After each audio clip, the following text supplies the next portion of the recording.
Hello viewers, SI Freedom Hall আপোনালোকক স্বাগতম জনাইছো।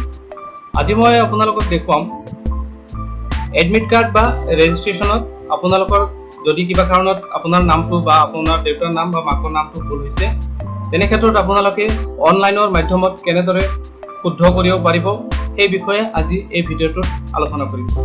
তো বন্ধুসকল যিসকল বন্ধুৱে এতিয়ালৈকে এই চেনেলটো সাবস্ক্ৰাইব কৰা নাই সেইসকল বন্ধুক মই অনুৰোধ জনাম এতিয়া আপোনালোকে চেনেলটো সাবস্ক্ৰাইব কৰক লগতে বেল আইকনটো প্ৰেছ কৰিবলৈ পাহৰি নাযাব। তো বন্ধুসকল তো বলক আমি ভিডিঅ'টো চাই লওঁ কেনেদৰে আমি এই সমস্যাখিনি সমাধান কৰিব পাৰোঁ।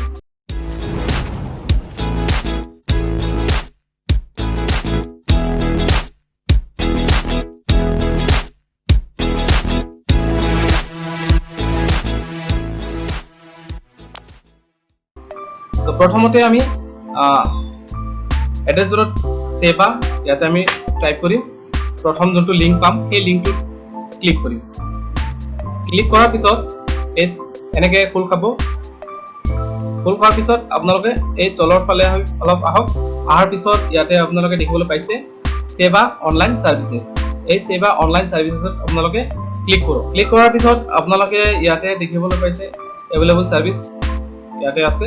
তো আমি ইয়াতে কাৰেকশ্যন ডুপ্লিকেট এণ্ড মাইগ্ৰেশ্যন চাৰ্টিফিকেটটো ক্লিক কৰিম।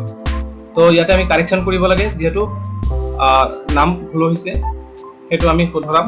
তো ইয়াতে আমি কাৰেকশ্যনত ক্লিক কৰিম। কাৰেকশ্যনত ক্লিক কৰাৰ পিছত আৰু এটা পেজ আপোনালোকে দেখিবলৈ পাব। তো ইয়াতে আমি কাৰেকশ্যনত ক্লিক কৰিম। ক্লিক কৰাৰ পিছত এপ্লিকেশ্যন ফৰ্মখন এনেকৈ খোল খাব। প্ৰথমতে আছে নেম অফ কেণ্ডিডেট। ইয়াতে কেণ্ডিডেটজনৰ নাম হ'ব।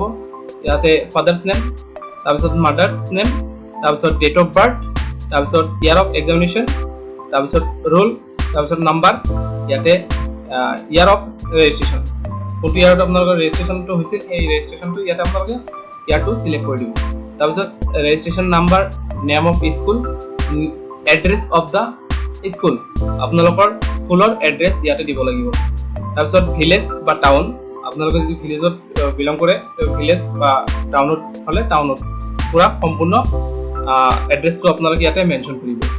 তাৰপিছত পোষ্ট অফিচটো দিব। তাৰপিছত আছে ডিষ্ট্ৰিক্টটো আপোনালোকে চিলেক্ট কৰিব ইয়াৰ পৰা। তাৰপিছত পিন নম্বৰ, পিন কোড ইয়াতে HSLC আছে, HM আছে আপোনালোকৰ যোনটো হয় সেইটো আপোনালোকে ইয়াতে চিলেক্ট কৰি ল'ব। তাৰপিছত আছে আপলোড স্কেন কপি। ইয়াতে আপোনালোকৰ ধৰি লওক আপোনাৰ এডমিট কাৰ্ডত ভুল আছে তো ইয়াতে আপোনালোকে এডমিট কাৰ্ডহে আপলোড দিব। যদি আপোনালোকৰ ৰেজিষ্ট্ৰেশ্যনত ভুল আছে তো ইয়াতে আপোনালোকে ৰেজিষ্ট্ৰেশ্যনটো আপলোড দিব লাগিব। ইয়াতে আপোনালোকৰ সাইজটো ধৰা আছে। ইয়াতে আপোনালোকৰ 1 MB বেছি হ'ব নালাগে। ইয়াৰ মেক্সিমাম সাইজ 1 MB। তো সেই হিচাপে আপোনালোকে চেক কৰিব যাতে ইয়াতে আপোনালোকে আপলোড কৰিব পাৰে। যদি আপোনালোকৰ ৰেজিষ্ট্ৰেশ্যন কাৰ্ড কাৰেকশ্যন কৰিব লাগে তেনে ক্ষেত্ৰত 300 আৰু এডমিট কাৰ্ডৰ বাবদত 300, মাৰ্কশ্বিটৰ বাবদত 300 আৰু পাছ চাৰ্টিফিকেটৰ বাবে 300। ইয়াৰ পৰা আপোনালোকৰ যোনটো হয় সেইটো আপোনালোকে ইয়াতে বাছি ল'ব। তাতে ইয়াতে বক্স দিয়া আছে, বক্সত আপোনালোকে চেক কৰি দিব। তাৰপিছত আছে পাৰ্টিকুলাৰ্ছ অফ দ্য কেণ্ডিডেট, তাৰপিছত record in my documents as, তাৰপিছত আছে টু বি কাৰেক্টেড এজ। ইয়াতে নেম অফ কেণ্ডিডেট যদি ইয়াতে আপোনাৰ নামটো এডমিট কাৰ্ড বা মাৰ্কশ্বিট বা ৰেজিষ্ট্ৰেশ্যনত আপোনালোকৰ যেনে ধৰণৰ নামটো আছে ঠিক তেনেধৰণে আপোনালোকে ইয়াতে টাইপ কৰিব। ইয়াতে যদি ভুল আছে এডমিট কাৰ্ডত আপোনালোকে এডমিট কাৰ্ডত যেনেকৈ ভুল আছে ঠিক তেনেকৈ ইয়াতে টাইপ কৰিব। তাৰপিছত আপোনালোকক কাৰেক্ট কৰিব লাগে কোনটো সেই শুদ্ধ নামটো ইয়াতে দিব লাগিব। তাৰপিছত ফাদাৰ্ছ নেমত যদি চেম কণ্ডিশ্যনত এনেকুৱা হয় ভুলটো ইয়াতে লিখিব, কাৰেক্টটো ইয়াতে লিখিব। তো এনেদৰে মাদাৰ্ছ নেম। তো এই গোটেইখিনি আমি ইয়াতে যোনটোত ভুল আছে সেইটো আমি চিলেক্ট কৰিম। চিলেক্ট কৰাৰ পিছত তাৰপিছত তলৰ ফালে আহোঁ। ইয়াতে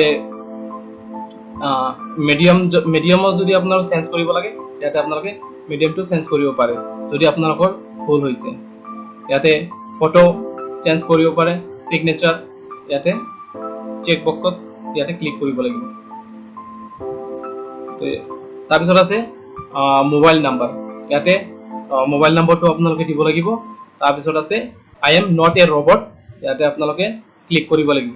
ক্লিক কৰাৰ পিছত প্ৰচিড টু পেমেণ্ট কৰাৰ পিছত আৰু ইয়াতে এটা পেজ খোল খাব। সেই পেজত আপোনালোকে কাৰ্ডৰ জৰিয়তে আপোনালোকে পেমেন্টটো কৰিব পাৰিব। তো পেমেন্ট কৰাৰ পিছত আপোনালোকে এটা PDF পাব। সেই PDFটো আপোনালোকে প্ৰিন্ট কৰি ল'ব পাৰে বা আপোনালোকৰ কম্পিউটাৰত সেভ কৰি থব পাৰে। PDFটো আপোনালোকে প্ৰিন্ট আউট ওলাই আপোনালোকৰ স্কুলৰ হেডমাষ্টাৰৰ লগত আপোনালোকে এই তথ্যখিনি জমা দিব লাগিব। তাৰপিছত আপোনালোকৰ এই কাৰেকশ্যনটো আহি যাব। তো বন্ধুসকল, আশা কৰোঁ আপোনালোকৰ এই ভিডিঅ'টো ভাল লাগিছে। যদি আপোনালোকৰ এই ভিডিঅ'টো ভাল লাগে তেনেহ'লে আপোনালোকে এই ভিডিঅ'টো আপোনালোকে শ্বেয়াৰ কৰক আৰু চেনেলটো ছাবস্ক্ৰাইব কৰক। ধন্যবাদ।